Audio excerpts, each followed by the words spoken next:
Yeah. Now, I showed you this to understand what David went through, and I want to end with his son. I want to end with his son in Ecclesiastes, because in Ecclesiastes, the wisest, richest man in history, still today, Bill Gates don't count. He don't count. Still today, is writing his eulogy. In chapter 12, he's writing his eulogy. Now, this is the son of the person who did all the repenting. Now, who was his mom? Come on, church. I want some students right about now. Who is his mom? His mama is Bathsheba. This is why this makes sense. Okay. This is why it makes sense. Bathsheba was the person that David stole from Uriah. Right. When David was supposed to be with this fighting man, and he was on top of the roof in the cool of the day. Yeah. Looking over his greatness, soaking up his ego. Yeah. And he saw Bathsheba. I don't know, Joe, but she might have been fine as wine, 36, 24, 36. I don't know. But her name was Bathsheba, and Bathsheba was taken aback. What a winning name. Yes. And David got Bathsheba pregnant. Well, yeah. Keep in mind, Bathsheba did not belong to who? David. She belonged to Uriah. So God kills the child of Bathsheba. Right. Because David was in a place where he wasn't supposed to be at the wrong time, stealing what didn't belong to him. And so what came out of her, David could not have. Because he put his seed in the wrong vineyard. you're right. So Solomon is the child after David repents. Right. This is I serve a God of second chances. Third chance. It's the child after he repents. Yeah. David could not build a temple because God said his hands were too bloody, and his son was going to build the temple. Solomon got distracted. Big time. He got distracted because Jackie, he had 400 wives and 300 girlfriends. I don't know what child support looks like for that, but he got distracted. That's how it was. And the text says he fell in love with women from foreign lands who took his eyes and heart away from the will of God. But Solomon right here is dying. He's actually dying. And in the context, he's talking about the whole duty of man.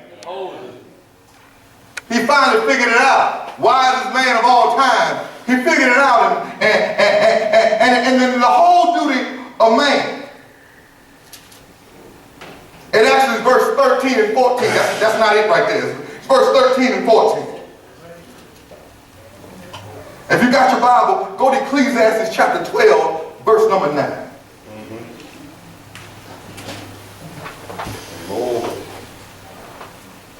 And moreover, because the preacher was wise, and he still taught people the knowledge. Yes, he pondered and sought out and set in order many proverbs. The preacher sought to find acceptable words, and what was written was upright, words of truth. The words of the wise are like goads, and the words of scholars are like well-driven nails given by a shepherd. And further, my son, be admonished by these.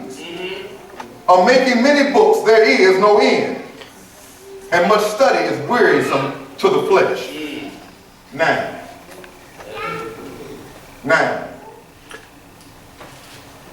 church. Now.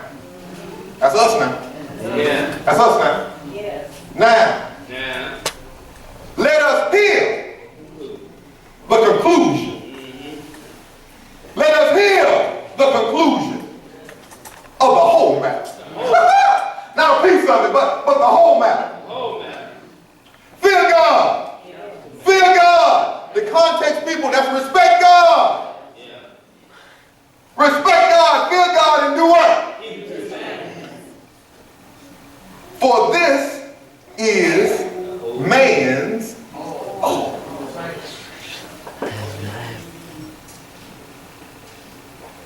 See, when you believe that, you believe that I've been young and now I'm old, yet have I not seen the righteous forsaken, nor his seed begging bread. See, when you believe that you will see the goodness of the Lord in the land of the living. This is man's all. For God. For God will bring every work into judgment. Now I'm ending in Ecclesiastes, but y'all New Testament believers, I showed you the grace in Corinthians. Right. But I want to show you in Ecclesiastes, because see, it's the whole duty of man. Whole duty of man. For God will bring into every work, every judgment, including every, I want to end on the word I started with. Including every secret thing. Secret thing. Lord have mercy. Lord have mercy. Whether be good or evil. or evil.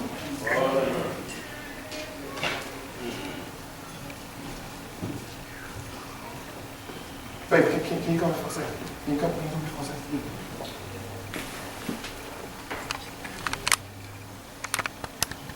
When you get in a covenant relationship, you begin to build force fields around each other. I want y'all to understand this.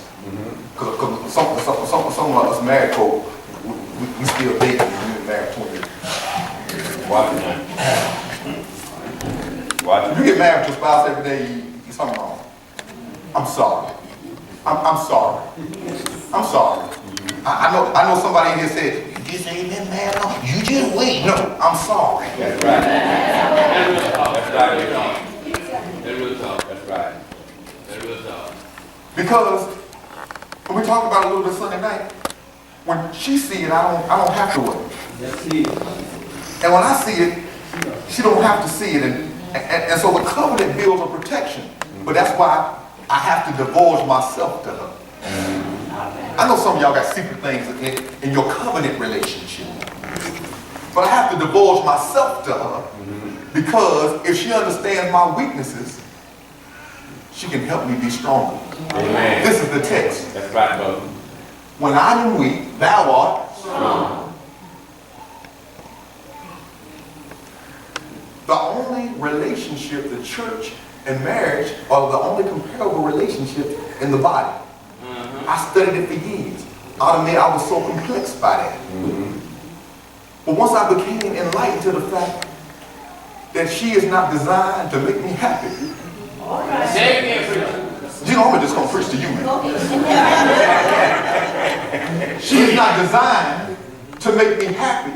She's designed to help me participate in my holiness. That's right. Amen. See, I want to be a vessel. Yeah. See, some of us have to decide you.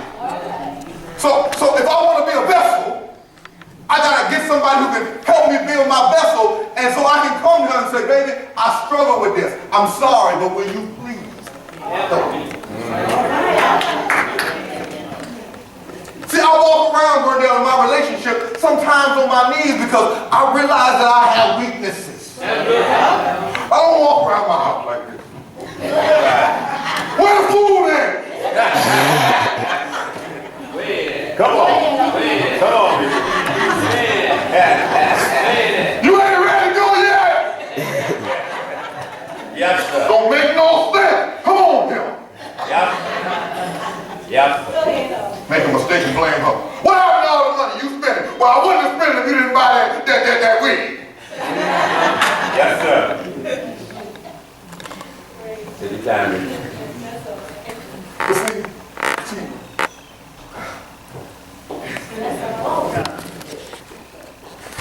I bring my whole to her whole.